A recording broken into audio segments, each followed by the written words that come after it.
Coming up, Joplin police receive a call about the sounds of gunshots between C Street and North Walsh Avenue. Plus, August says hello with a nice bright orange color on the map. We'll have the latest on the heat returning in the Skywatch Weather Center. Also this weekend, Joplin hosted its inaugural Germocon. The 4 states' most watched news starts now. Good morning and welcome to the KOAM Morning News. It's 5 a.m. I'm Bella Line. And I'm Chris Warner. It was a really nice weekend. We saw rain. Yeah. It was pretty pleasant. Unfortunately, as advertised last week, oh gosh, I'm falling into the Nick Kelly routine. He always said as advertised, and now I'm doing it. But it's not like it's wrong. We told you in the graphics, we said, you know, it's going to get hot again, and unfortunately it is. So, all these counties in orange, check it out. It is unfortunately a heat advisory that is running until 8 p.m. on Wednesday on the southwest Missouri side, and of course Cherokee, Bourbon, and Crawford counties in southeast Kansas. Everybody else, it runs until tomorrow at 8. And of course there's a pretty good chance that will get extended. That wasn't supposed to be there. We'll go over that later. 7th and range line, check it out. It's looking pretty decent. 74 as we start the day, and that's going to be about as nice as it gets. Temperatures in the 70s for just about all of us across the board. Drought situation, of course, is not improving in the slightest, unfortunately, despite the rain we saw. Hopefully, we can get more, and there are some chances later in the week, which we'll go over. As for the rest of today, it's going to be sunny. It's going to be hot. It's also going to be a bit breezy. Southwest winds 10 to 15, gusting to 25, and they stay breezy overnight. Temperatures by 6 a.m. rather, 79 degrees.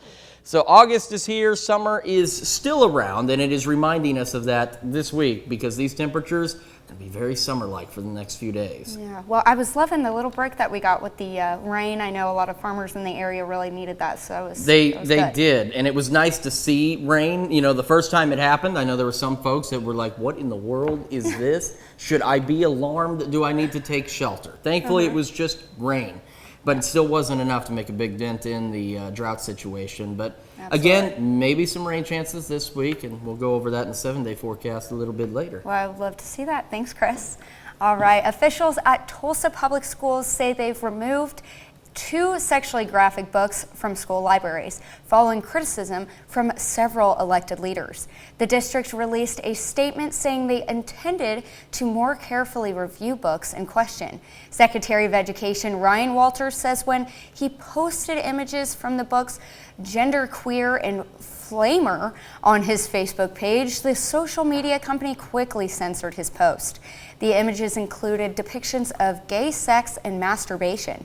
Walters State Superintendent Joy Hofmeister and Senate President pro tempore Greg Treat were among those who criticized the district for making the books available to students. The Kansas Supreme Court on Friday ruled that self-defense protections don't apply if a bystander is injured during the incident. The court ruled in the case of a Wichita police officer whose shots at a charging dog wounded a 9-year-old girl. The officer argued he acted in self-defense, but Supreme Court Justice Dan Biles said Kansas law grants immunity from prosecution for force used specifically against an attacker and doesn't mention bystanders. 3 days before the Missouri primary elections, we are getting a picture of where most voters stand. KOAM is partnering with other TV stations in Missouri that are owned by Gray Television for a series of polls on a variety of races and topics. The online survey of 2,400 Missouri adults was conducted earlier this week by Survey USA. Today we look at a number of issues, including abortion. 28% of those polls said that abortion should be legally permitted with some limitations. 31% said illegal except for in certain circumstances. About a quarter said abortion should always be legally permitted, and 10% said it should always be illegal. Participants were also asked if they support the Missouri law now in effect, which bans all abortions. 63% oppose that law, 22% are supporters of it, 15% weren't sure if they opposed or support. We'll have Missouri polls thoughts on recreational marijuana and law enforcement funding later in the show. Joplin police are investigating a shots fired call that took place late Thursday night, at 11:23 p.m. JPD received a report of gunshots in the area of C Street and North Wall Avenue. When officers arrived, they found spent shells, casings near an alley, and the victim, who was not injured. The victim says he was on a bike being followed by a car when the car bumped into him and knocked him off before shooting at him. No arrests have been made at this time. If you are a fan of everything fiction, then you are in for a treat. Joplin held its inaugural Germocon. The name coined from the well-known San Diego Comic-Con, the event showcases anime, video games, and other forms of fiction. Germocon also allows individuals that would travel as far as St. Louis, Kansas City, or Dallas for similar events to stay close to home. The event will feature voice actors John Grimlian, who has starred in popular anime shows My Hero Academia and One Piece. A portion of the ticket sales will go toward Turnaround Ranch, who supplies kids with recreational equipment. The Black History and Performing Arts mural on First in Maine in downtown Joplin is finished. It depicts individuals who performed and visited Joplin. Langston Hughes and Charles McPherson, who are in the mural, were born in Joplin. Other notable individuals in the mural include Scott Joplin, Duke Ellington, Marian Anderson, and Ella Fitzgerald, and so many more. Well, I think what gives me the most joy is knowing that God is working through my hands. So I thank Him for blessing the work that He's done with my hands, and the happiness and the joy really that people, it's genuine, people sort of tear up a little bit. So it's genuine joy.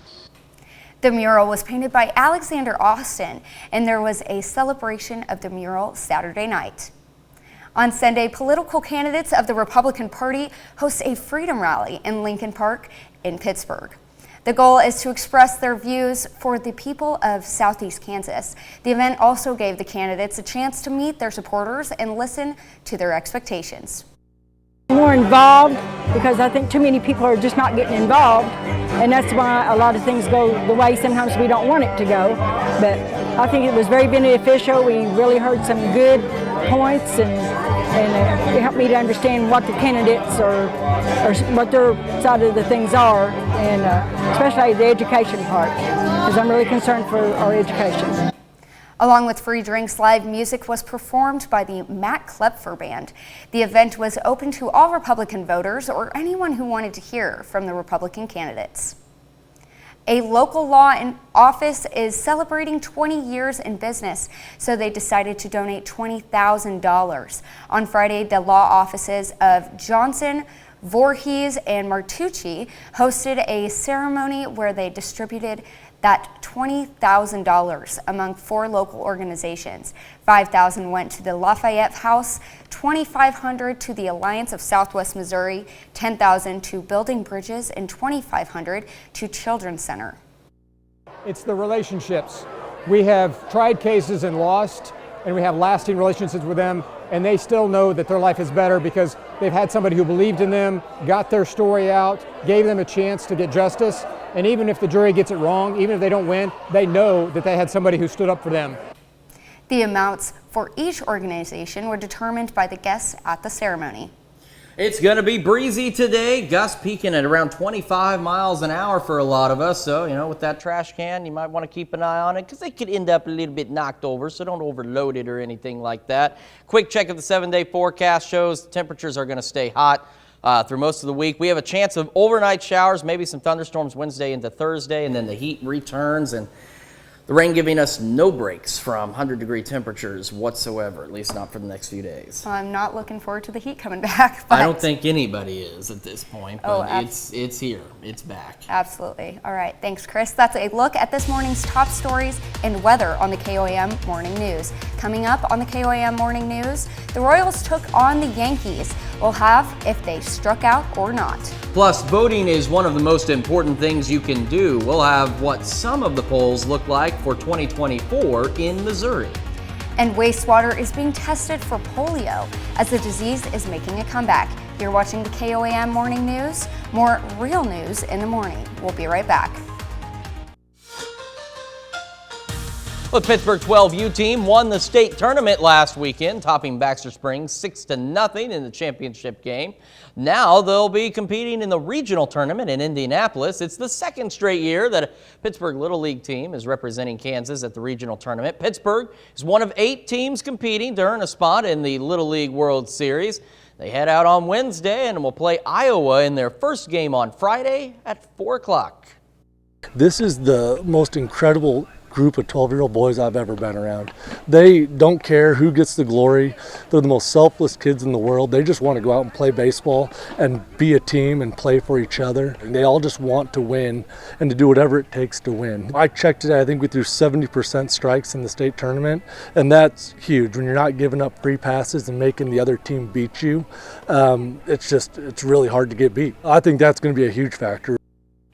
In the MLB, the Cardinals wrap up a road series against the Nationals. Corey Dickerson extends the St. Louis lead here. That is a 3-run home run to right. His 4th this year makes it 4-0 Cards. Then in the 6th, Paul DeJong smashes a solo shot 421 feet to center. It's his 2nd straight day with a homer. On the mound, Andre Palante has a career day, 8 innings and 8 strikeouts, and the win. Cardinals shut out the Nationals 5-0. Kansas City looking to avoid getting swept. Scoreless in the 5th. Bases loaded for Nick Pratto. He drives it past the former Royal, Andrew Benintendi. 2 score. Kansas City takes the lead. Later, Royals up by 1. Anthony Rizzo crushes a 3-run home run to right. Yankees on top. Kansas City has more fight. Hunter Dozier makes it a 1-run game with a solo home run. And in the 9th, Salvador Perez, he comes up huge. 2 on. He goes deep for his 13th homer of the year. Boy, look at that go. Kansas City pulls out the victory, 8-6. Kansas City Chiefs have completed 4 full team practices at training camp in St. Joe. They have the day off for a big day on Monday. The Chiefs put on full pads for the first time since the AFC Championship game back in January. Here's Chiefs defensive end Frank Clark on the progress he's seen from first-round pick George Karlaftis. He listens, and he wants to know. He wants to be good. He wants to figure it out. He understands, like, it's a different game. He understands a different twitch in the NFL. It's a whole different, you got to understand things. I was teaching him today. He asked the question about getting off the ball. His ability to retain the knowledge that I was telling him and for him to go do it and for him to feel it and see the success from it, I was happy, We are remembering the life of NBA great and activist Bill Russell. He died at age 88. The Celtics tweeted, "To be the greatest champion in your sport, to revolutionize the way the game is played, and to be a societal leader all at once seems unthinkable, but it's who Bill Russell was." James Brown has more. Born in the small city of West Monroe, Louisiana, William Felton Russell took the game and the world by storm. But he wasn't always considered a top basketball prospect. Russell was ignored by all major recruiters. The University of San Francisco, a school not considered a basketball powerhouse, was the only one to offer Russell a scholarship. He would lead them to 55 consecutive wins and 2 NCAA championships. In 1956, the 6'10" center joined the Boston Celtics, helping to create a basketball dynasty. A 5-time MVP, he led them to 11 titles in 13 years. Russell also broke barriers in 1966 as the league's first black coach. Which championship was the most special to you? Was it the first one or was it the last one? The first year I was player coach and we won the championship. First black coach in the NBA. Is that right? Yeah.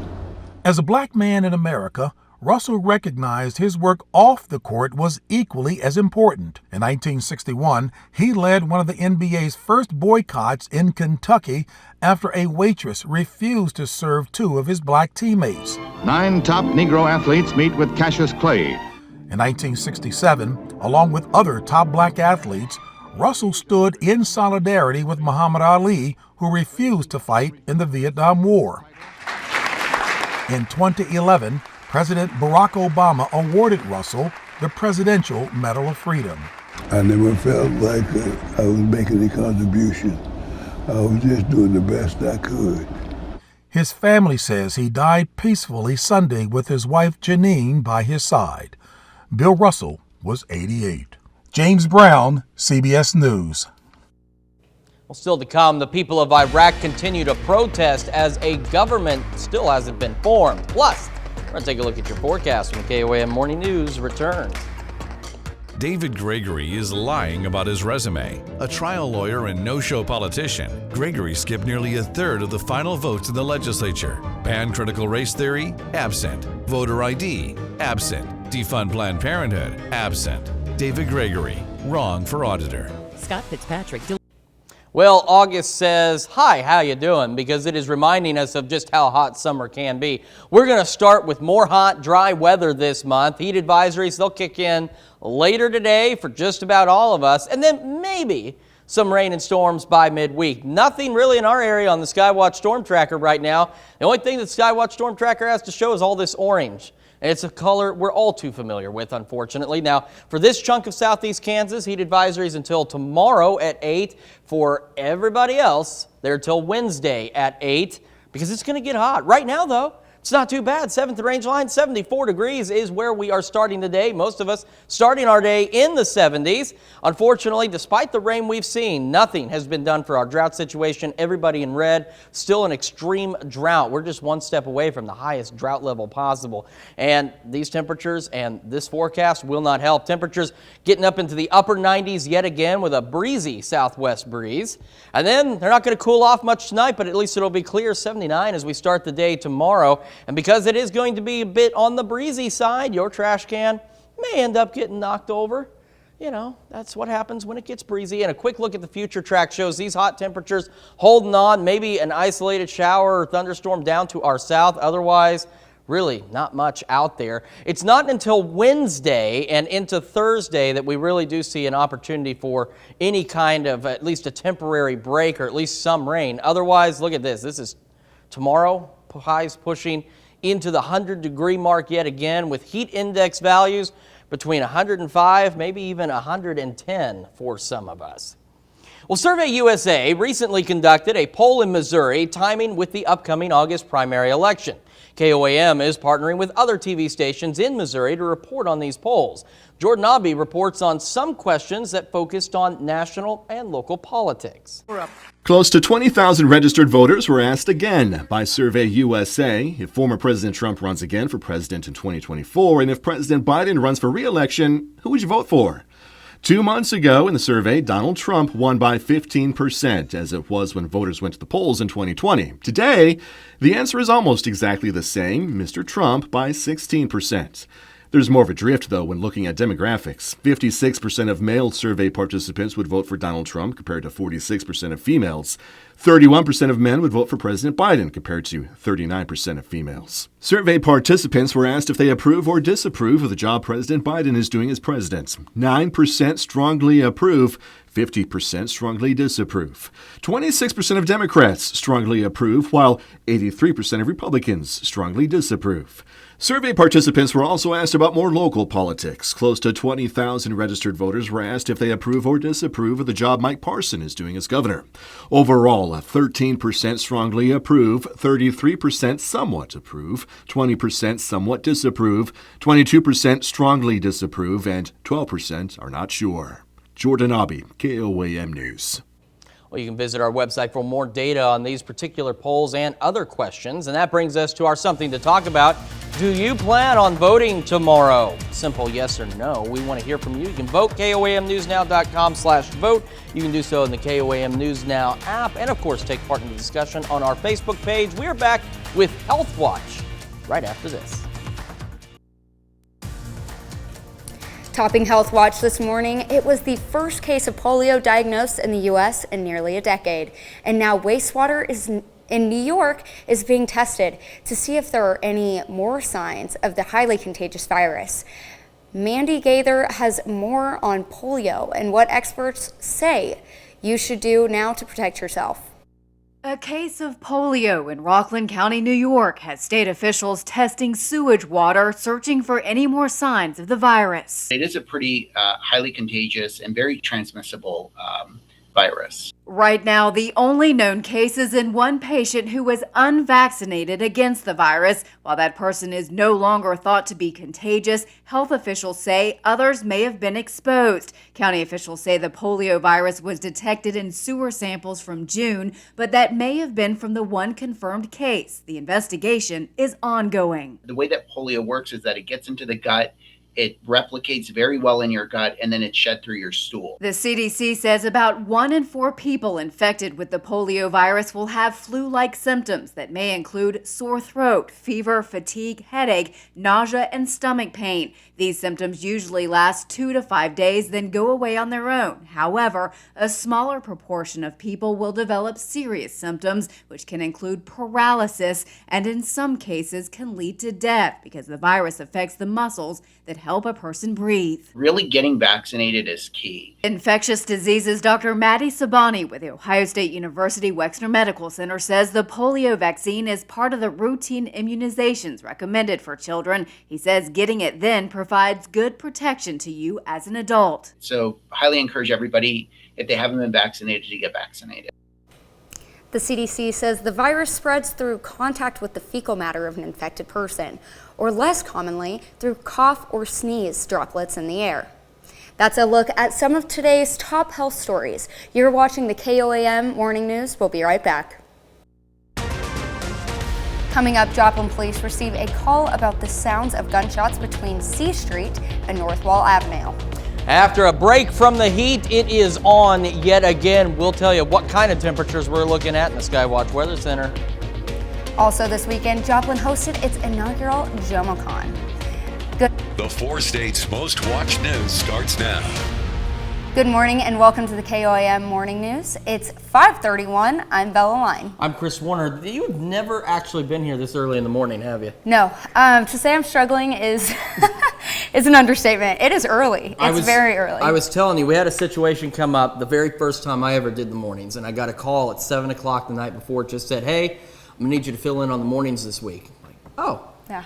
Okay. So I totally understand where you're coming from, and it has taken me a little over a month to actually adapt to this schedule. That's why I'm so bright and bubbly now. Yeah, because I've adapted absolutely to waking up at 2:30 in the morning. But I tell you what, the first few weeks, yeah, you're just kind of coming in, you drink your coffee, and it's just, hey guys. I really should have taken up people on the coffee. Oh, absolutely. I hate coffee, but you're now gonna have to come up with some it. form of strong caffeine Absolutely. until you start to get used to it. Because now I was having 2 or 3 cups of coffee in the morning. I have one, and I just have something to sip on the rest of the day, and I make it. I don't know how. Don't know how, but you got to try coffee. Give it a shot. There's creamer, there's sugar, there's cappuccinos, there's other sources of caffeine, but you need something strong in the morning to get My coffee is like basically a milkshake at this point. What I consider coffee, because it's sugar on sugar, caramel, everything you can imagine. Get the caffeine. That's all that matters. That's all that matters. I mean, that's the most important thing this early in the morning. Absolutely. And unfortunately, your coffee is going to be about as hot as it's going to get, because take a look at this. Heat advisories for parts of southeast Kansas through tomorrow at 8. Everybody else, it runs until Wednesday at 8 o'clock. We are starting the day pretty nice, though. At 7th and Rangeline, temperatures look good. It's 74 degrees. Most of us sitting in the 70s as we start the day, but that is going to change. Drought situation, as we've been mentioning, not getting any better. As we head through the day, temperatures pushing in the mid to upper 90s. Heat index values as high as 105, maybe a little bit higher than that. And temperatures tonight not cooling off much either. As you can see, they're 79 to start the day tomorrow, with heat advisories continuing and temperatures soaring to near 100 again. I'll take the 79 over 100 degrees. So and that's what I'll take anything. That's what we saw. I mean, the last couple of days, those were highs. These were highs, and now we're back to those being the overnight lows again. So just don't forget, summer's still here. We got a little bit to go before fall officially arrives. And of course, here in the 4 states, there's really only 2 seasons. You get summer, you get fake fall, winter, fake spring, and then summer again. So we really, get there's spring, only... it kind of skips. Yeah, we usually skip spring and fall around here. It just suddenly goes from 90 degrees one day to the next day it's 33 degrees outside. So yeah, absolutely. But we'll get there eventually, and then we'll be complaining about how cold it is. No, absolutely. All right, thanks, Chris. Joplin police are investigating a shots fired call that took place late Thursday night. At 11:23 p.m. last night, JPD received a report of gunshots in the area of C Street and Northwall Avenue. When officers arrived, they found spent shell casings near an alley and the victim, who was not injured. The victim says he was on his bike being followed by a car when the car bumped into him and knocked him off before shooting at him. No arrests have been made at this time. There's no better way to enjoy the summer than to have a drink and listen to music. On Sunday, Joplin Avenue Coffee hosted the Joplin Arts District concert series. The event gives area music lovers a chance to discover new artists while listening to ones they may already love. And so as we come slowly emerge out of the pandemic, having art to come out and experience and enjoy together as a community and is a wonderful and therapeutic. Musicians at the event, including Vagabond Grove, Tough Luck Chuck, and Don Hobie Sticklin. Man, those are some names. If you are a fan of Comic-Con, then you will love Germocon. As the event is happening for the first time in Joplin, KOAM's Segun Bamadelli has more on the story. For the first time ever, Joplin is hosting its first Germocon, an event similar to Comic-Con. I think it's really cool because normally we'd have to travel either out of town or out of state, and so this is the first one in town, so it's really cool actually. I am at the first ever Germocon in Joplin, where there's been an influx of people who love animes and video games. I spoke to one of the organizers, and he tells me why events like this are important for the anime community. To give the people of Joplin a taste of that convention experience. Usually you have to travel to Kansas City or St. Louis or Dallas and spend $60, you know? And so we decided to give a small town version of that. Bright also tells me another reason behind putting together this event. And so the ticket sales, we're donating a hefty chunk of the ticket sales to Turnaround Ranch to help supply the kids with new like recreational equipment, or maybe even take them on an outing that they sometimes do. So yeah, it's going to benefit the kids of the Turnaround Ranch. In Joplin, Shagubam Dele, KOAM News. The event will host voice actor John Gramillion, who is featured in Hero Academia and One Piece. We are going to see another hot one today. As you can see, heat advisories are in effect for a good chunk of the area, running through at least Wednesday. Temperatures today are going to be pushing up to near 100, the mid to upper 90s with a gusty southwest breeze. Not doing much cooling tonight either, as temperatures will only drop through the lower 80s and upper 70s. And just a real quick check of that 7-day forecast does show more unpleasant conditions as the week goes on. Maybe some rain chances Wednesday into Thursday, but as you can see, they're not going to do much for temperatures, with highs pushing into the lower 100s by midweek. Man, not looking forward to the 100s again. No, not at all. But unfortunately, it's August, and man, they're here. They're coming back. Yeah, and I mean, what can we expect? I feel like that's normal, right? Yeah, it's actually, believe it or not, these hundreds are above normal. We typically average the 90s through the summer. So the hundreds are a bit above normal, but it is summer, and we've had a really hot and dry one. So, and believe it or not, producers are going to come out here and they're going to knock me down, but we're actually still a pinch above average on rainfall, despite the drought. And that's for anybody who doesn't remember, we got all of our rain in the spring. Yeah. I mean, my yard was getting mowed every week, and then it just stopped. So despite that, we're still a pinch above normal for the year in rain, even though it's been so dry the last several weeks. I kind of forgot about all that rain that we got in the spring. That's so interesting. Yeah, it dumped all our yearly rain fell at the beginning of the year and then just cut out. So interesting. All right, this morning we are discussing voting. Close to 20,000 registered voters were asked again by Survey USA if former President Trump runs again for the president in 2024, and if President Biden runs for re-election, who would you vote for? 2 months ago in the survey, Donald Trump won by 15%, as it was when voters were to the polls in 2020. Today, the answer is almost exactly the same. Mr. Trump by 16%. There's more of a drift, though. When looking at demographics, 56% of male survey participants would vote for Donald Trump, compared to 46% of females. 31% of men would vote for President Biden compared to 39% of females. This brings us to our something to talk about. Do you plan on voting tomorrow? Yes or no? Yeah, you can vote at KOAMnewsnow.com/vote. Do so in the KOAM News Now app, and of course take part in the discussion on our Facebook page. So far, people are voting. 78% of you now say you will vote tomorrow. 22% say you will not. So make sure you do vote in our poll. If you don't vote tomorrow, vote in our poll. But remember, voting is very important. It's your chance to try and make a difference in politics, both at the local and national level. So make sure you do get out there and vote. If you're voting in our poll, make sure you get out and vote tomorrow. Absolutely. That's a look at our top news stories coming up this half hour on the KOAM Morning News. Speaking of elections, Kansas voters head to the polls to decide whether to protect abortion rights within the state or not. Plus, Prince Charles allegedly took money from bin Laden's family, sparking controversy. We'll have the latest. You're watching the KOAM Morning News. More real news in the morning. We'll be right back. Topping World Watch, unrest continues in Iraq as protesters push the country's leaders to form a coalition government nearly a year after the last elections were held. Trey Yinks has an update from Jerusalem.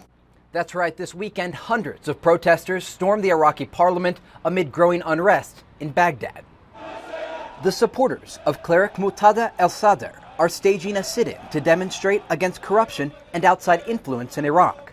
Iraq remains without a president or prime minister, and it's been almost 10 months since the October elections that promised a new start for the Iraqi people. Politicians are yet to form a coalition government around the results as civilians get impatient. Our demands are simple: ending corruption from its roots, ending class differences created by people who came from abroad. We will not retreat until we end corruption. We will not retreat until we achieve our demands. Last week, a similar group of demonstrators stormed the parliament and Baghdad's Green Zone. They carried the same message, calling for an end to outside influence, specifically that of Iran. Iranian influence has greatly affected the Iraqi people, and these protesters stand firm in opposition to an Iranian-backed Shia bloc that could decide the next Iraqi leadership. Caretaker Prime Minister Mustafa al-Kadhimi is urging calm amid concerns that the demonstrations could escalate into heavier clashes. It is a very difficult time. It is the bitter truth, unfortunately. We all have to cooperate and stand together so we do not push ourselves into the abyss. We have to judge by our minds, our consciousness, and our sentiments, and stick to Iraq and the Iraqis, not petty interests. The uncertainty for the Iraqi people comes as 2,500 American troops remain in country, assisting in the fight against ISIS. A new report says Prince Charles accepted a donation of more than $1 million from the family of Osama bin Laden 9 years ago. The Sunday Times reports the Prince of Wales took $1.2 million from two of the terrorists' half-brothers in 2013, 2 years after the Al-Qaeda later was killed. The money went to the Prince of Wales charitable fund. A spokesperson for the prince says there was thorough due diligence, and the decision to accept the money was in the hands of the trustees. However, the Sunday Times says the prince's advisors had urged the Prince of Wales not to take the donation. Bin Laden was disowned by his family in 1994. There's been no suggestion that his half-brothers had links to his terrorist activities. That's a look at some of our biggest headlines from around the world. We'll be right back with the news you need to know before you head out the door. Here's a check of today's top headlines, the news you need to know before you head out the door. Joplin police are investigating a shots fired call that took place late Thursday night. At 11:23 p.m. last night, JPD received a reports of gunshots in the area of C Street and North Wall Avenue. When officers arrived, they found spent shell casings near an alley and the victim, who was not injured. The victim says he was on a bike being followed by a car when the car bumped into him and knocked him off before shooting at him. No arrests have been made at this time. The Kansas Supreme Court on Friday ruled that self-defense protections don't apply if a bystander is injured during the incident. The court ruled in the case of a Wichita police officer who shots at a charging dog wounded a 9-year-old girl. The officer argued he acted in self-defense, but Supreme Court Justice Dan Biles in Kansas law grants immunity from prosecution for force used specifically against an attacker and doesn't mention bystanders. One day before the Missouri primary election, we're getting a picture of where voters might stand. KOAM is partnering with other TV stations in Missouri that are owned by Gray Television for a series of polls on a variety of races and topics. The online survey of 2,400 Missouri adults was conducted earlier this week by Survey USA. We look at a number of issues, including recreational marijuana and law enforcement funding. Should the use of marijuana for recreational use remain against the law in Missouri, 62% are in favor of legalization, 26% are against it. And for the question, does law enforcement need more funding than it now receives? 52% said yes, they need more funding, 22% said the same amount, and 11% believe law enforcement needs less funding. You can find more from this poll on our website, KOAMnewsnow.com. The Black History and Performing Arts mural on 1st and Maine in downtown Joplin is finished. It depicts individuals who played, performed, and visited Joplin. Langston Hughes and Charles McPherson, who are in the mural, were born in Joplin. Other notable individuals in the mural include Scott Joplin, Duke Ellington, Marian Anderson, Ella Fitzgerald, and more. That's a check of today's top headlines, the news you need to know before you head out the door.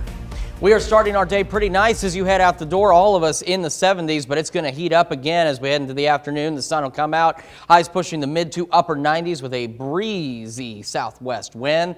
And overnight, temperatures dropping into the lower 80s to upper 70s to start your day. And unfortunately, we have heat advisories going into an effect, and this is why, as you can see, heat index values pushing close to 105 for a lot of us. No relief in sight, temperatures pushing into the lower 100s, maybe some rain Thursday, and then it gets right back to the heat as we head into the weekend. We've got more of the KOAM Morning News right after this. Kansas is planning to allow its residents to vote on abortion rights. Now, the crucial vote set for Tuesday could alter the state's constitution to strip protections for the right to abortions. As Nick Valencia reports, this opens the door to restrictions or an outright ban. My name is Helena. I'm the field director for Kansans for Constitutional Freedom. In a small room in Wichita, the fight for abortion rights is on. Kansas will be the first state in the country to vote on whether the right to abortion is protected by the state's constitution since the Supreme Court overturned Roe v. Wade.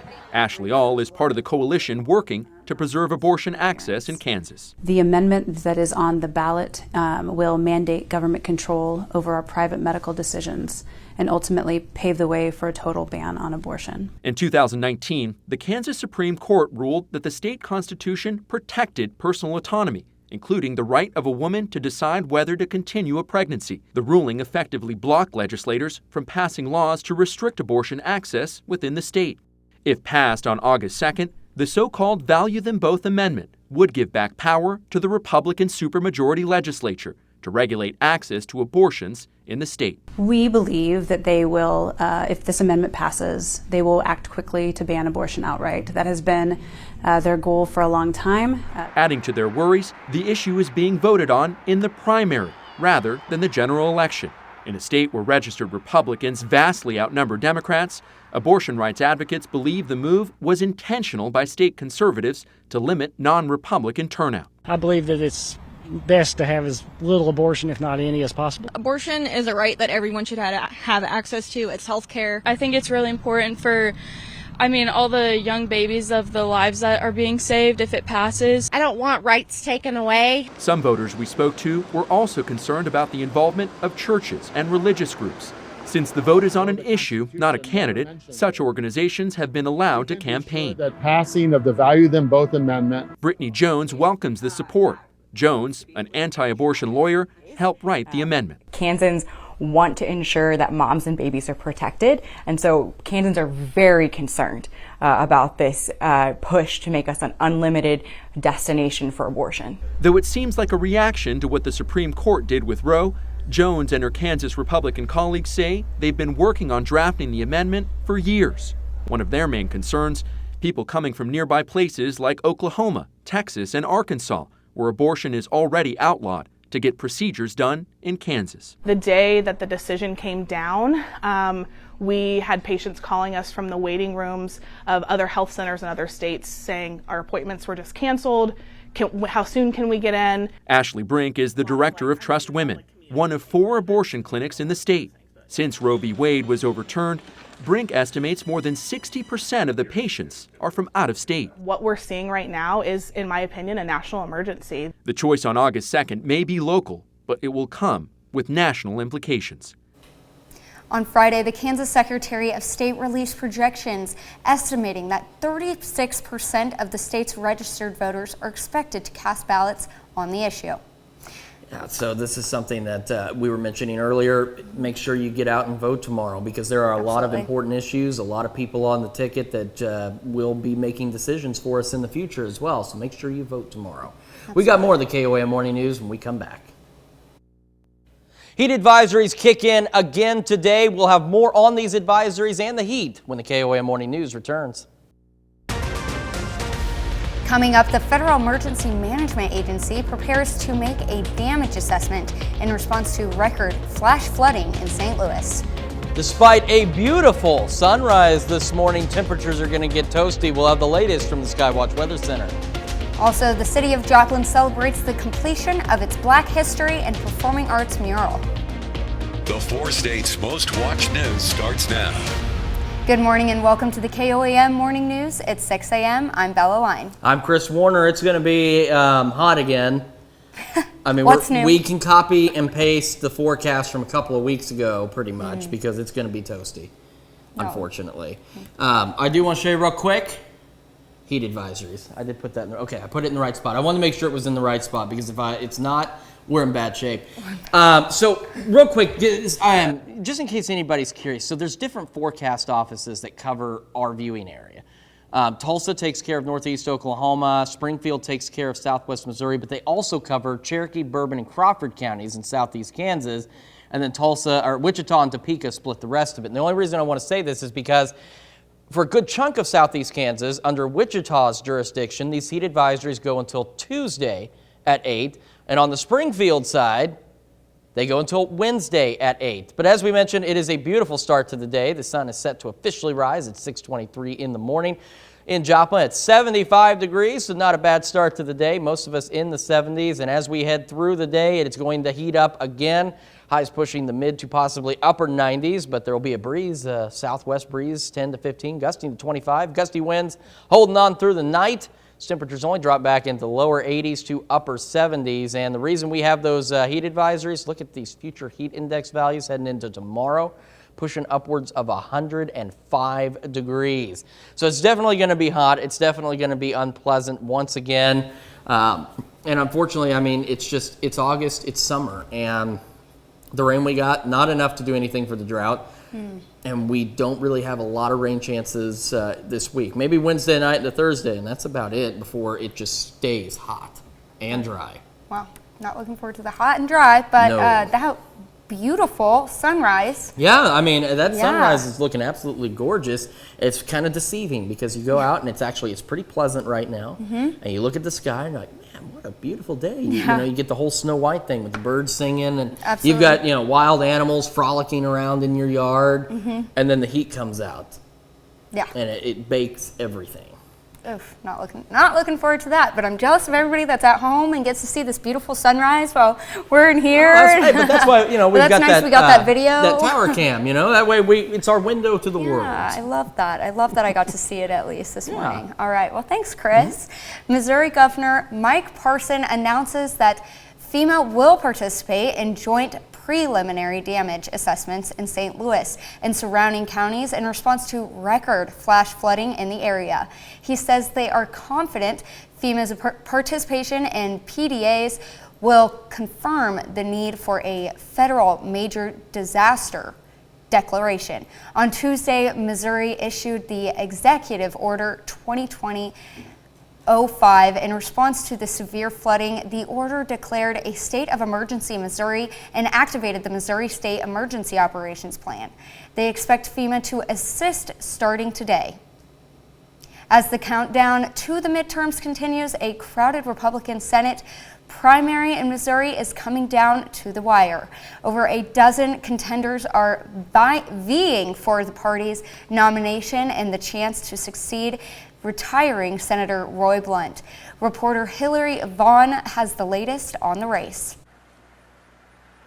The Missouri Senate Republican primary has become a contest over who is tougher on China. Republicans running to replace retiring Missouri Senator Roy Blunt are flexing their America First records. Six-term Congresswoman Vicky Hartzler tells me she's so tough on China, she got sanctioned.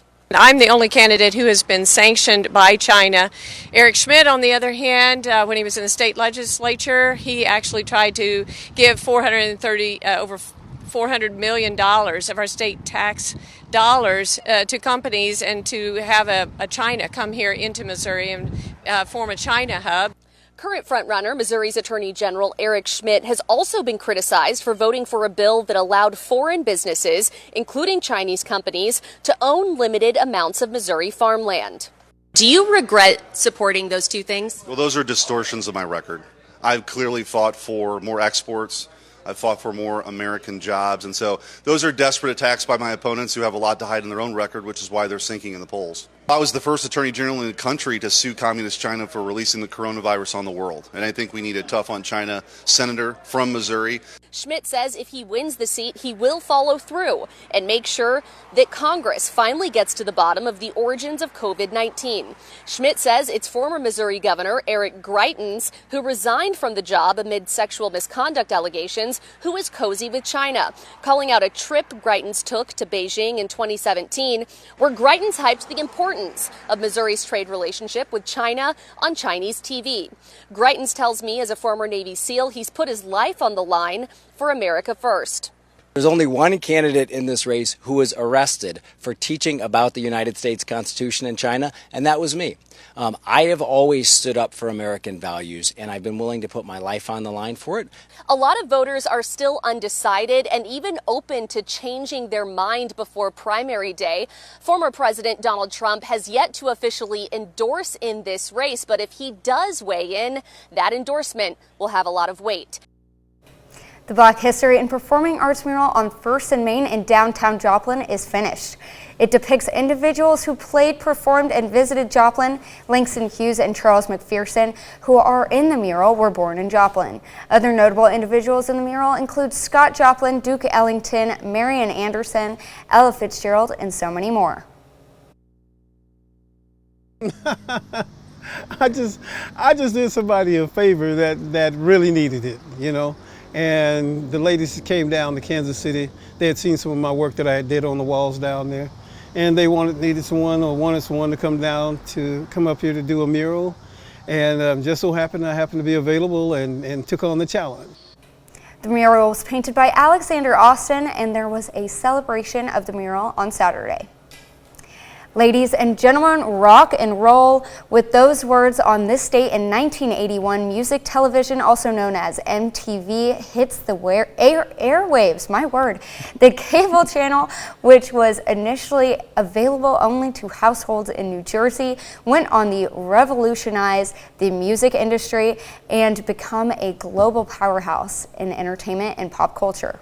Now, in MTV's early days, its programming consisted of basic music videos that were introduced by VJs or video jockeys and provided for free by record companies. As the record industry recognized MTV's value as a promotional vehicle, money was invested in making creative, cutting-edge videos. By the late 1980s, however, MTV started airing non-video programming geared toward teenagers and young adults with popular reality series like The Real World and The Osbournes. So, I was actually going to bring this up. This is a good fun fact. The very first video to air on MTV was Video Killed the Radio Star by the Buggles. So, Interesting. Bella, I was just mentioning this right before we came up. So this is before your time. I do remember when there was music on MTV. I do not. So I remember because I'd wake up interesting. before school between MTV and VH1. You could wake up and just catch some early morning music videos. Okay. Something to start your day with. Pop-up video, and I know that was VH1, but pop-up video was great. I learned a lot of cool facts about Foo Fighters' Learn to Fly music video. Okay. I know there was a program where I used to be able to watch music videos on TV. I don't remember specifically what it was called. Maybe it was MTV. But I was very young. MTV used to play music videos quite frequently. Now that's kind of... Yeah. It's just gone. Just gone. Absolutely. Well, some of the music videos, I don't know if they could play them. So, all right, that's a look at this morning's top stories and weather in our first 7 minutes. Coming up on the KOAM Morning News, today is the World Lung Cancer Day. I'm Danya Backus with how a lung cancer screening billboard helped save one woman's life. For me. Plus, archaeologists dig up an amazing discovery in a Massachusetts home, hundreds of nearly 300-year-old artifacts. We'll take a closer look. And severe weather continues to take its toll on the United States, whether it's from wildfires on the West Coast or flooding in the Midwest and East Coast. You're watching the KOAM Morning News. More real news in the morning. We'll be right back. Topping Nation Watch this morning, the death toll from massive flooding in Kentucky has climbed to 28, and the governor expects bodies will be found for weeks to come, with dozens of people still missing. The devastation comes as wildfires from California to the Plains states exploded over the weekend. Ashton Martinez reports from New York. Dramatic footage shows the tense moment a rescue helicopter brought an 83-year-old Kentucky woman to safety from the floodwaters below. Authorities say 5 people were trapped inside an attic before a search team broke through a window to guide them out. Just devastation. With the death toll rising, Governor Andy Beshear met with Eastern Kentucky residents struggling after last week's deadly flooding. Now we do have heat coming up later in the week, and we got to get people prepared and stabilized for that. Beshear said damage to critical infrastructure and more heavy rains are hampering recovery and relief efforts. Hopefully that the good Lord will stop this rain to give us a little bit of a break here. Out west, residents are praying for a break from wildfires raging in several states from the plains to the Pacific Ocean. Near the California-Oregon border, triple-digit temperatures, wild winds, and thunderstorms fuel the McKinney fire, California's biggest so far this year. I just saw it explode in the dark. I knew the house was gone. 81-year-old artist Harleen Schwander came to a shelter in the fire's aftermath just about a month after she moved to the area. In Montana, the Elmo 2 fire north of Missoula grew to more than 11,000 acres. You could see the flames coming like over the hill, and it was like, it's time to go. And there's new concern as a heat wave grips part of the west and dry weather in the plains raises the prospect fires will keep sparking and burning. Astrid Martinez, CBS News. California's McKinney fire has forced more than 2,000 people out of their homes. Nichelle Nichols, the trailblazing actress known for her role as Lieutenant Nyota Uhura in the original Star Trek, has died. Her son Kyle Johnson making the announcement on Sunday on her Facebook page. According to Johnson, his mother, quote, succumbed to natural causes and passed away, end quote. Nichols was one of the first black women ever to play a main cast role on a television series. Her kiss with William Shatner is believed to be the first interracial kiss on American television. Nichols spent her last years promoting NASA and recruiting more women and minorities, including Sally Ride, the first American female astronaut. Nichols was 89 years old. That's a look at today's top national stories. We'll be right back. Archaeologists have found hundreds of artifacts at a nearly 300-year-old home in Massachusetts. Juliana Mazza shows us what they've dug up so far. If you peer through the windows of the old David Tilden house in Canton, you'll see a major archaeological dig is happening right in our own backyard. Yesterday we discovered an extraordinary amount of artifacts here. The Canton Historical Society is searching for those artifacts under the floor of the Tilden House, which was built in 1725. So far, they found a lot of shoe leather. Yes, entirely too much shoe leather, really. At least 3 sets of leather shoes, to be exact, likely belonging to European settlers. There's a shoe. As superstition from that era goes, hiding shoes near entry and exit spots would ward off evil spirits from entering the home. What we've been doing is excavating with trained archaeologists here as they sort of get deeper into the soil. And as we go deeper, we discover more things that are older. Here's how the process works. The archaeologists dig and fill the buckets with what they find. Then they pass those buckets through the window and get them to the volunteers and society members outside. They sift through the dirt and pull aside anything that might be significant.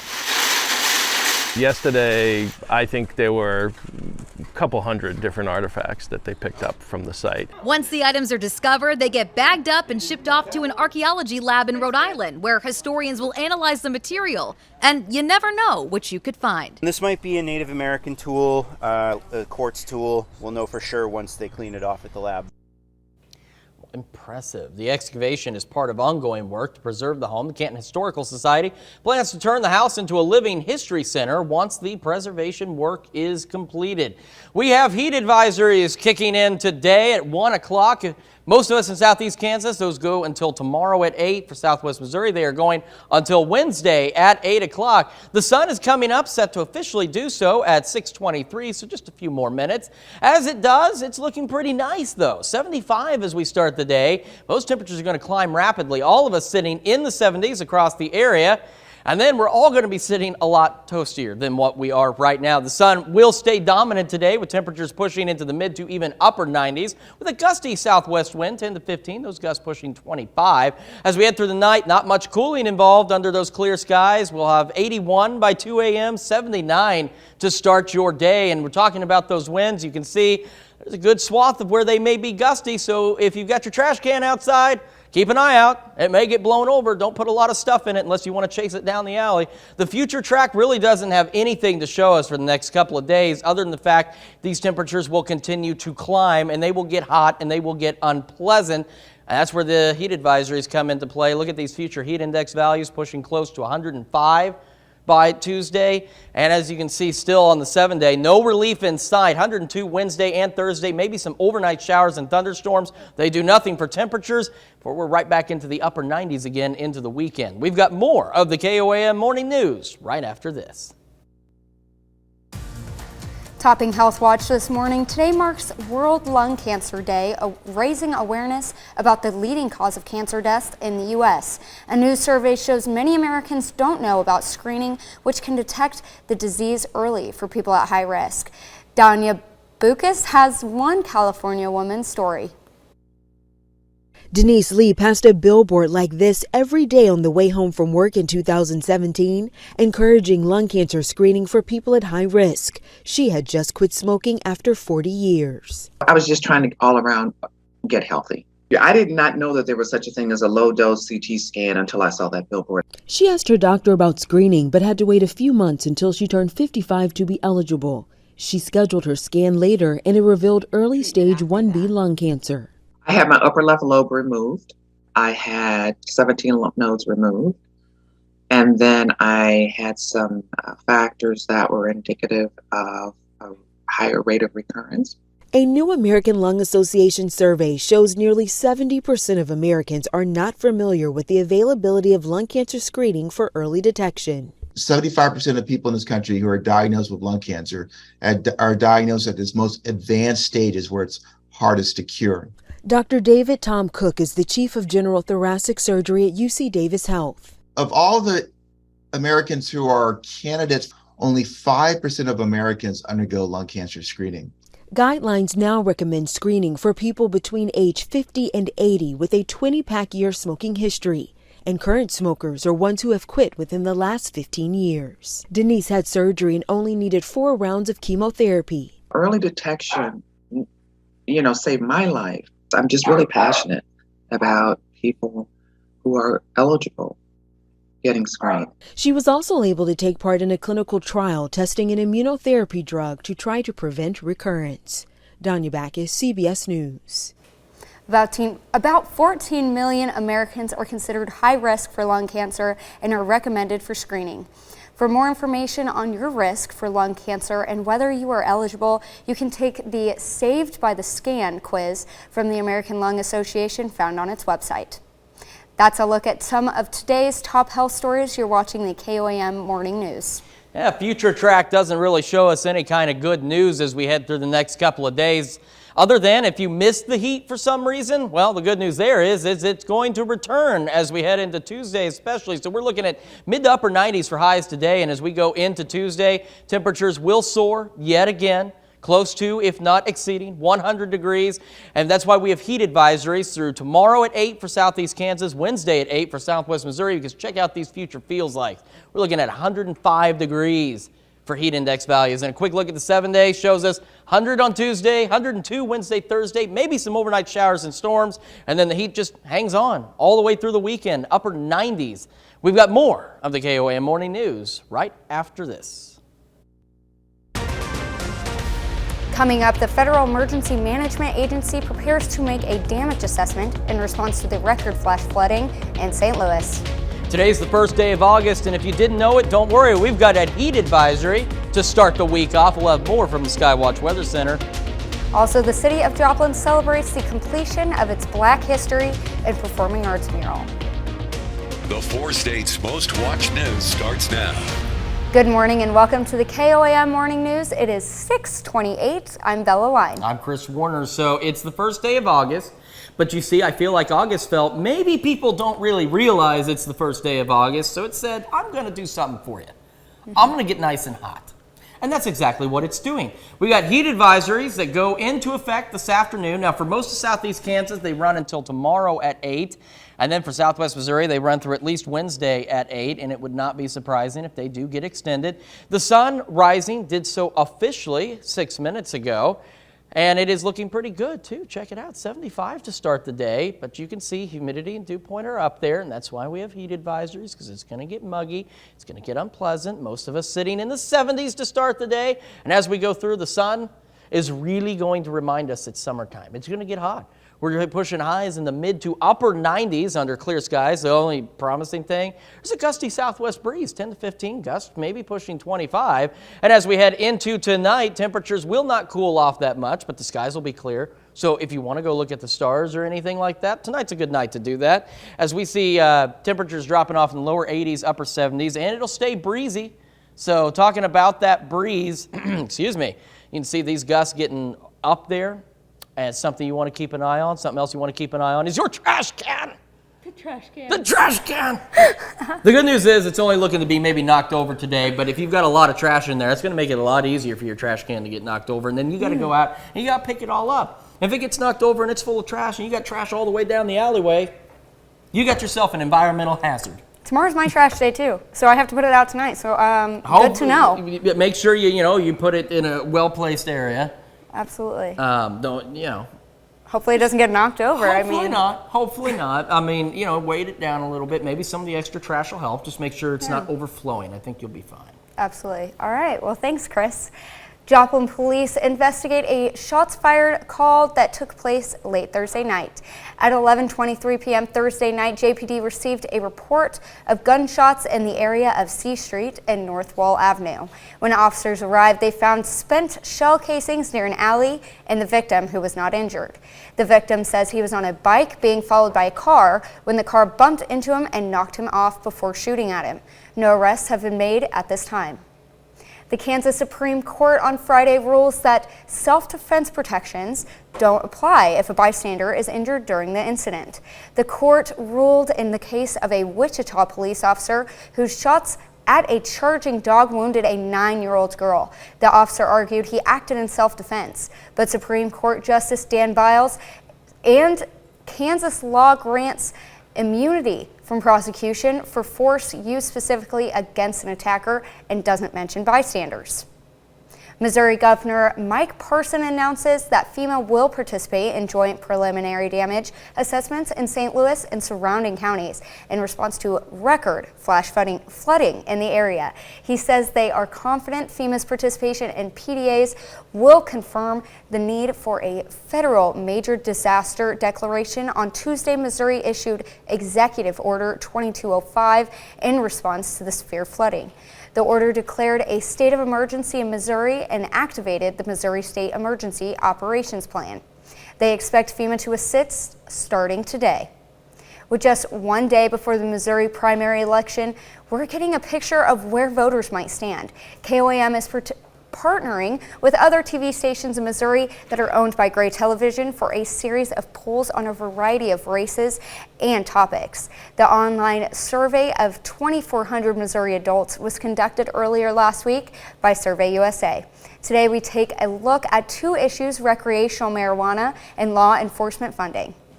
Should the use of marijuana for recreational use remain against the law of Missouri? 62% are in favor of legalization, 26% are against it. And for the question, does law enforcement need more funding than it now receives? 52% said yes, they need more funding, 22% said the same amount, and 11% believe law enforcement needs less funding. You can find more from this poll on our website, KOAMnewsnow.com. The Black History and Performing Arts mural on First in Maine in downtown Joplin is finished.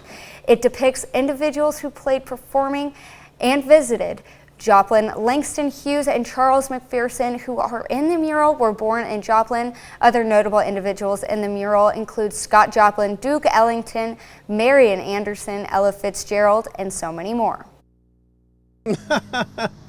I just did somebody a favor that really needed it, you know. And the ladies came down to Kansas City. They had seen some of my work that I did on the walls down there, and they wanted someone to come up here to do a mural. And just so happened I happened to be available and took on the challenge. The mural was painted by Alexander Austin, and there was a celebration of the mural on Saturday. On this date in 1966, Charles Whitman takes a stockpile of guns and ammunition to the observatory platform atop a 300-foot tower at a University of Texas and proceeds to shoot 46 people, killing 14 people and wounding 32. Whitman, a former Eagle Scout and Marine, began to suffer serious mental problems after his mother left his father in March 1966. Whitman began his rampage the night before he was killed, his mother and his wife. The following morning, Whitman headed for the tower with several pistols and a rifle after stopping off at a gun store to buy boxes of ammunition and a carbine. For 90 minutes, Whitman, an expert marksman, continued firing while officers searched for a chance to get a shot at him. Eventually, they charged up the stairs and where they shot and killed him. The University of Texas Tower remained closed before reopening for tourists in 1999. I remember hearing about, listening to this in the movie Full Metal Jacket. They made reference to that as well because he was a former Marine. So just an interesting piece of history there. Quick check of forecast. We do have heat advisories going into effect this afternoon, and this is why. This is tomorrow. Heat index values pushing close to 105, maybe slightly above. And the 7-day forecast shows maybe some rain chances Wednesday night into Thursday. Otherwise, no relief from the heat as we settle into the next 7 days to come. You know, I'm not from the area, so 105, I'm like, that's insane to me. And you said that's not normal. It's not necessarily normal, but it is summertime in the 4 states, so we've seen it before, and we're seeing it again, unfortunately. Wow, very interesting. Thanks, Chris. That's a look at our top news stories coming up this half hour on the KOAM Morning News. Congress passes a bill designed to fund the manufacturing of semiconductors in the United States. Proponents believe the bill bodes well for consumers and businesses, but the bill is not without controversy. Plus, the day is almost here. Time to vote in local Kansas and Missouri elections. We want to know if you're voting tomorrow. It's our Morning Talker. We'll let you weigh in when we come back. In Consumer Watch this morning, President Joe Biden is celebrating a victory in Congress after the House passed the CHIPS Act. It helps fund the manufacturing of semiconductors in the U.S., but private for-profit companies will likely become the big winners, and that makes it controversial. Miguel Marquez reports. It is enormous. Global Foundries semiconductor chip plant in Malta, New York. In this fab or fabrication unit, how many chips are being made for how many products? So we could produce roughly millions of chips a day. A day? The fab, where the chips are made, about the size of 6 football fields. The process so sensitive a single human hair could gum up the works. Even the light has to be controlled. Any exposure to ambient light will have a negative impact on our wafers. The chips produced here go into everything from cars, computers, video games, communications technology, and the defense industry. We're at $500 billion right now, our semiconductor industry. Conservative estimates, by 2030, we're going to be at $1 trillion. So the question isn't whether or not $1 trillion industry. So we're going to double between now and 2030. The CHIPS Act calls for investing $52 billion in semiconductor production here at home. 18 states now produce chips and could benefit from the funding. Global Foundries started producing chips here in 2012. New York State kicked in $2 billion, helping the company secure another $13 billion to build a plant, today employing 3,000 employees with a median salary, says the company, of $90,000. At just this one plant, the expected effect of the CHIPS Act funding. We intend to double capacity, right, in partnership with the federal government, with the state government. Doubling capacity, adding up to 1,000 more jobs, many of them high-paying, all of it a boon to the area. In the last decade, how has the economy here changed? It's just grown. Leaps and bounds, booming. It almost seems that it's sort of a bubble. And the dividends are felt like a ripple effect throughout all the shops and all the restaurants and all the taverns. Some conservatives and progressives argue government should not be in the business of subsidizing private industry. The industry says a little bit of public financing goes a long way. And the proof's in the pudding. Look at this facility we have, the number of jobs, the taxpayer return, 2, 3, 4x with the state. An industry started by America, an industry essential to the tech economy, an industry critical to the nation's defense, an industry the U.S. would like to dominate again. The bill already passed the Senate, so all it needs now to become law is Biden's signature, and enjoyed bipartisan support in both chambers of Congress. That's it for Consumer Watch. Let's go over to Chris for our Something to Talk About. Yeah, this morning we're discussing voting. Close to 20,000 registered voters were asked again by Survey USA if former President Trump runs again for president in 2024, and if President Biden runs for re-election, who would you vote for? Now, 2 months ago in the survey, Donald Trump won by 15%, and it was when voters were to the polls in 2020. Now, today, the answer is almost exactly the same. Former President Trump by 16%.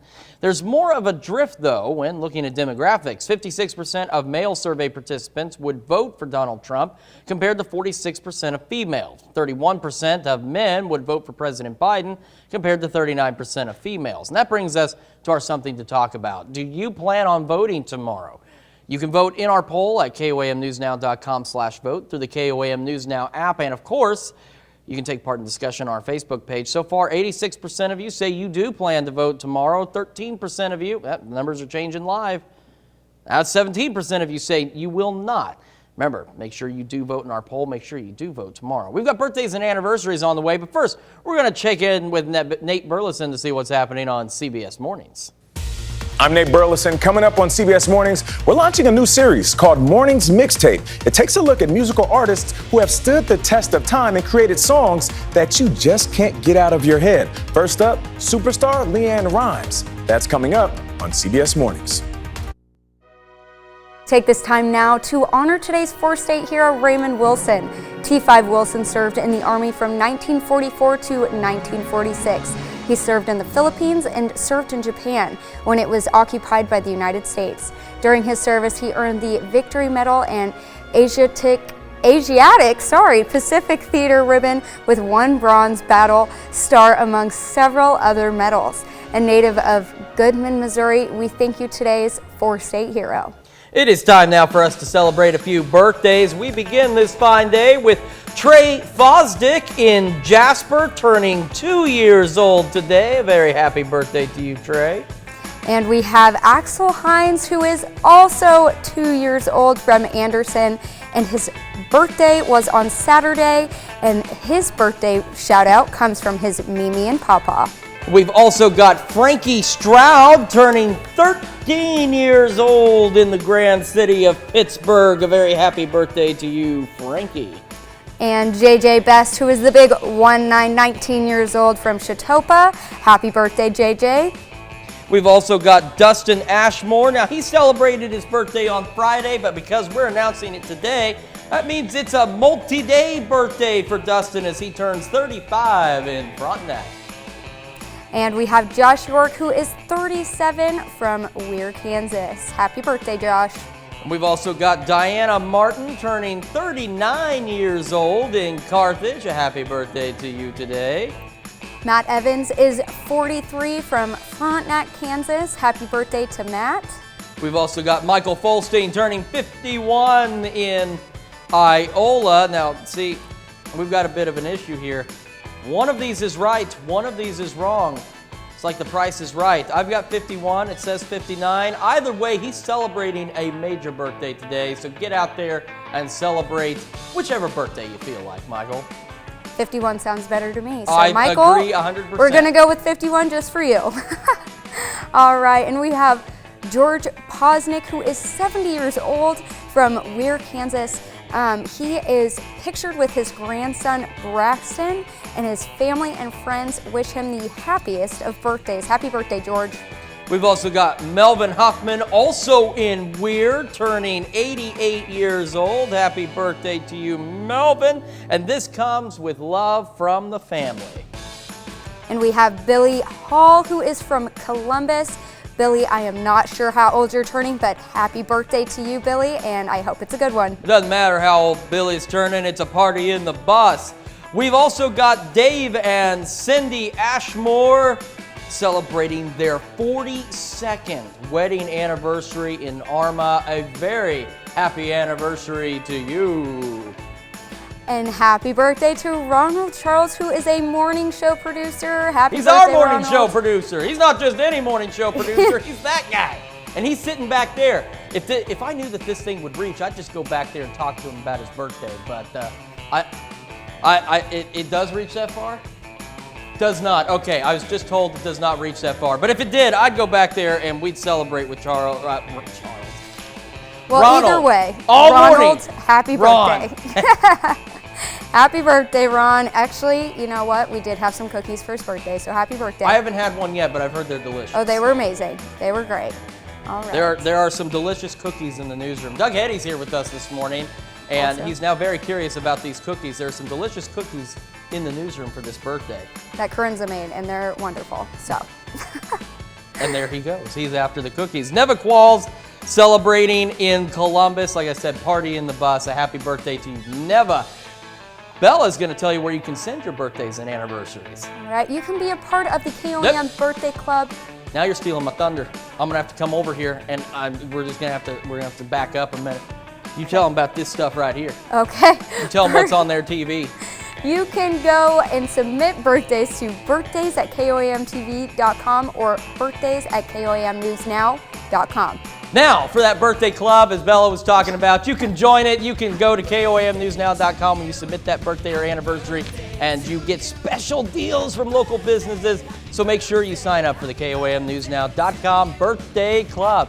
Now, I feel like that guy from CNN where he just throws the paper on the floor and says, well, if you would let me talk. I don't know if you've ever seen that clip, but this weather guy from CNN threw a major fit about all of this. Well, coming up, when the KOAM Morning News switches over onto Fox 14, our very own Yana Haltula takes a look back at the Cherokee County Fair, which just wrapped up over the weekend. As always, a good time was had by all, but maybe the most fun came from the tractor obstacle course. You'd see it for yourself when we make the transition over to the KOAM Morning News. The sun is rising. We have heat advisories kicking in as well. Unfortunately, 75 as we start the day. We'll have more of the KOAM Morning News and more weather right after this. Here's a check of today's top headlines, the news you need to know before you head out the door. Joplin police are investigating a shots fired call that took place late Thursday night. At 11:23 p.m., JPD received a report of gunshots in the area of C Street and North Wall Avenue. When officers arrived, they found spent shell casings near an alley and the victim, who was not injured. The victim says he was on a bike being followed by a car when the car bumped into him and knocked him off before shooting at him. No arrests have been made at this time. The Kansas Supreme Court on Friday ruled that self-defense protections does not apply if a bystander is injured during the incident. The court ruled in the case of a Wichita police officer whose shots at a charging dog wounded a 9-year-old girl. The officer argued that he acted in self-defense, but Supreme Court Justice Dan Biles said Kansas law grants immunity from prosecution for force used specifically against an attacker and doesn't mention bystanders. One day before the Missouri primary election, we're getting a picture of where most voters might stand. KOAM is partnering with other TV stations in Missouri that are owned by Gray Television for a series of polls on a variety of races and topics. The online survey of 2,400 Missouri adults was conducted by Survey USA.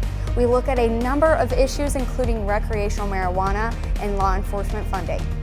Should the use of marijuana for recreational use remain against the law in Missouri? 62% are in favor of legalization, 26% are against it. And the question, does law enforcement need more funding than it now receives?